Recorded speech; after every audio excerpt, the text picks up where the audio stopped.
మా ఇంటి రుచులు, నేను మీ స్మార్ట్ విజయ. ఈరోజు నేను తోటకూర ఫ్రై అయితే చేసి చూపిస్తానండి. తోటకూర ఫ్రైకి కావాల్సిన పదార్థాలు, తయారీ విధానం ఎలాగో చూద్దాము. ముందుగా తోటకూరను అయితే శుభ్రంగా కడిగి కట్ చేసి పెట్టుకున్నానండి. ఇప్పుడు ఎలా చేసుకోవాలో చేసి చూపిస్తాను.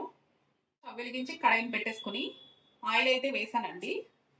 ఇప్పుడు ఇందులో కొద్దిగా ఆవాలు, అలాగే కొద్దిగా జీలకర్ర, ఒక 2 ఎండుమిర్చి అండి, అలాగే దంచి పెట్టుకున్న వెల్లుల్లి,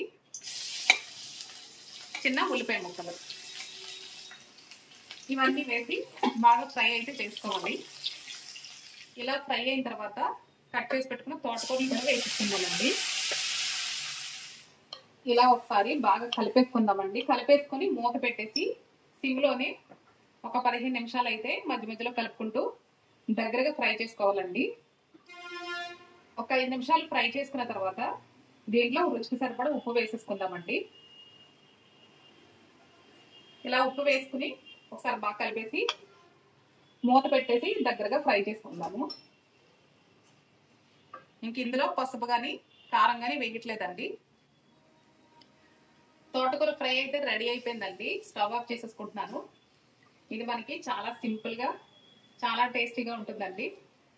ఈ రెసిపీ మీరు ట్రై చేయండి. నచ్చితే లైక్ చేయండి, మీ ఫ్రెండ్స్ అండ్ ఫ్యామిలీ మెంబర్స్కి షేర్ చేయండి. ఫ్రెండ్స్, కంపల్సరీ వీక్లీ 2-3 టైమ్స్ అయితే ఆకుకూర తీసుకోండి. ఎందుకంటే హెల్త్కి చాలా మంచిది కదా. అంతేనండి. నా ఛానల్ని ఫస్ట్ టైం చూసినట్లయితే సబ్స్క్రైబ్ చేసుకోండి. Thanks for watching. మరొక రెసిపీతో మళ్ళీ మీ ముందుకు వస్తాను. బాయ్ అండి.